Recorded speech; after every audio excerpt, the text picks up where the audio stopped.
I'm right, you're wrong, don't let them. I'm your host, Del T. Bobbins. Hey, thank you again to that wonderful introduction by the 5 and 10s, a great band out of Toronto. That track is called Do What You Do. The live version, if you Google on YouTube, the Summer Band Concert Series, it's the first track, but listen to the whole thing. These are great guys. Thank you guys for allowing us to use that amazing introduction. Today's topic is all the buzzwords that are out there, I think, being used incorrectly. Boundaries, science, radical honesty, controlling, intense. And the big one, which we'll save for later, another episode, is conspiracy theorist. That only means someone who thinks for themselves. But we'll start out with boundaries. You know, this whole buzzword about boundaries, it's become another one of those spiritual trends that may have started with good intentions, but it wandered way off course in my view.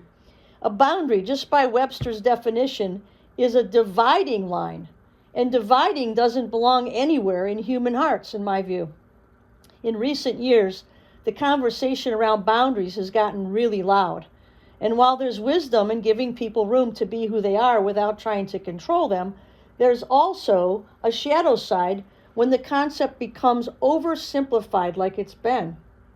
Because detachment and love don't naturally belong in the same sentence. Love draws near, love leans in, love tries. Walls do the opposite, boundaries do the opposite. The problem is not in the idea of boundaries itself. It's just how easily people use them as an escape hatch.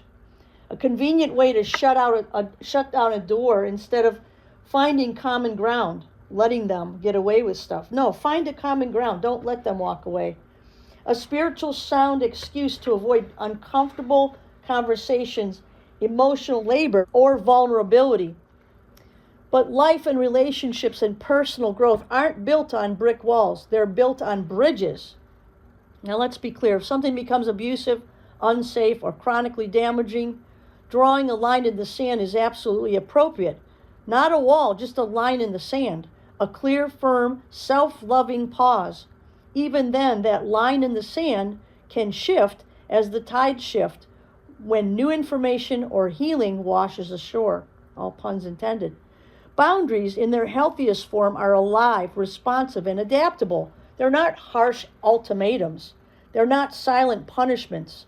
They're not rigid walls that no one can climb. They're honest moments of self-truth that say, I love you, and this is what I need to love you better. Or I care, and here's where I need space to breathe. Or I'm willing to stay at this table with you, but let's change how we sit. You know, let people show you who they are. That can be valuable. But letting people be themselves doesn't mean abandoning your own heart or withholding your voice. The yin-yang of it. The balance is in knowing when to lean in with compassion and when to step back with clarity. Not a divide, not to punish, but to stay grounded in love without losing yourself. Boundaries should not be the easy out. They should be the path toward deeper understanding, healthier connection, and more open-hearted way of walking through the world. So don't let them walk away from hard conversations. It might be hard, but it'll get you to a closer understanding. And again, I believe we need to hold each other accountable because bad behavior will continue to happen when we say and do nothing. So with anybody, when you get into a disagreement, remember, when you get into a fight with somebody, remember, it's not you versus them. It's you both versus the problem. Okay? So, science, this buzzword of science, everything's science, follow the science. Science is bullshit. It's the new buzzword for bullshit. At least it's the way it's thrown around today. Because when science is bought and paid for, it's not science at all. It's marketing, it's manipulation, it's propaganda dressed in a lab coat. Peer reviews, most of the time, it's not some sacred, unbiased process. It's a gatekeeper's club, especially when trillionaires from the World Economic Forum and lots of dollars are involved. If you're wealthy enough and powerful enough, or connected enough, you can find an expert to rubber stamp whatever narrative you want. And if bribing doesn't work, then pressure usually does. Think about it. If you're a trillionaire with a microphone big enough to shape public opinion, wouldn't you hire scientists and specialists who already agree with you? Wouldn't you fund the research that conveniently supports your own agenda? Follow the money. It's really not that hard to figure out, folks. And look at technologies, cars that run on garbage or water. They've been created repeatedly. Yet somehow, the minute they emerge into the public, they vanish. Patents disappear. Funding gets pulled. Inventors get silenced. Where does the technology go? Into the vaults of the people who benefit whenever it never sees the daylight.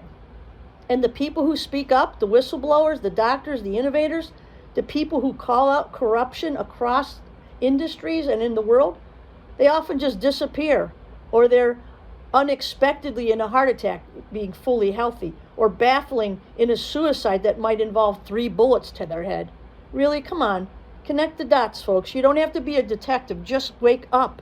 Follow the money, and the picture in the whole world becomes painfully clear. So another word is this codependency versus zombie empathy. One longtime holistic doctor that I trusted said, yeah, there's unhealthy expressions of codependency, but zombie empathy, or empathy that's on steroids, that's a good thing because it connects people. And once you're connected, you can help them.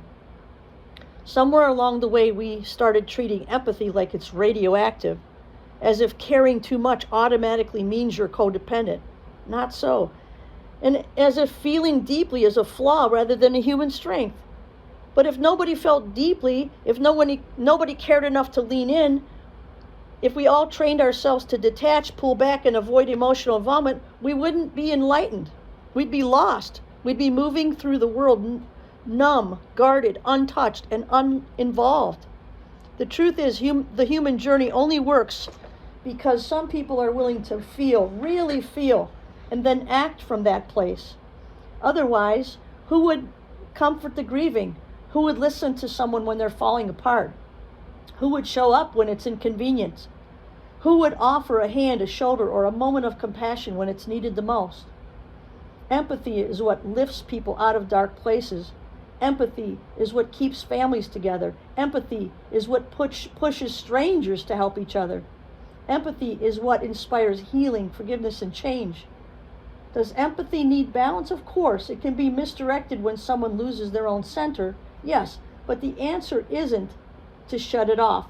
The answer is to feel wisely instead of refusing to feel at all.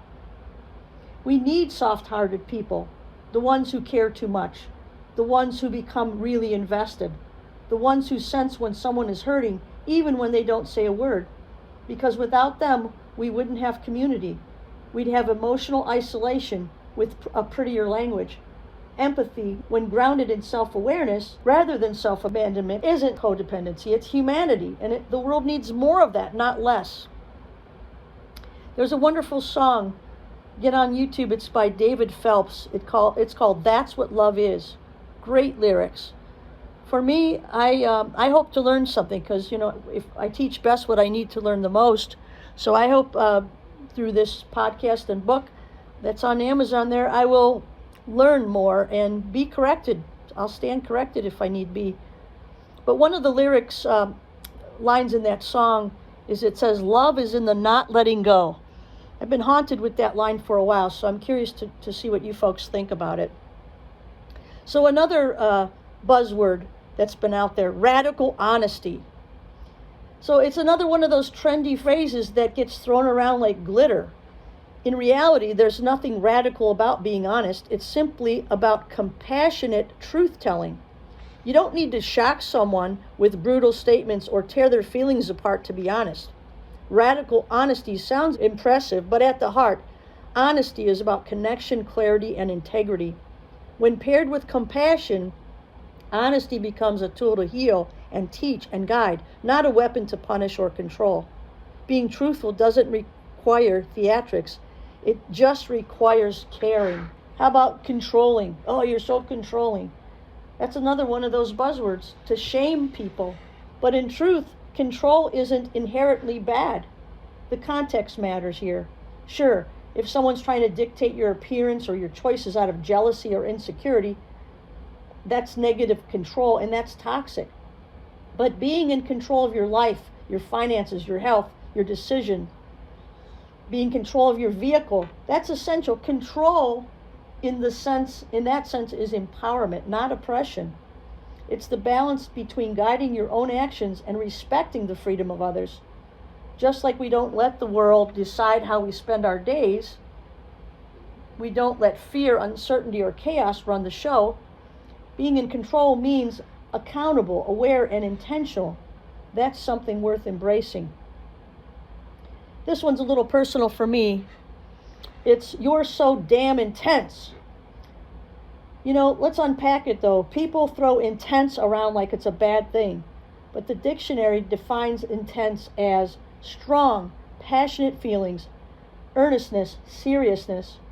That's me. That's human. That's living fully and caring deeply. Being called intense is not an insult, it's a compliment. It means you feel, you engage, you don't coast through life half asleep. Sure, it can be a lot for some people, but it's also what makes connections real, experiences vivid, and love profound. So yes, I'll own it. I'm intense, and I'll take that as a badge of honor. God bless.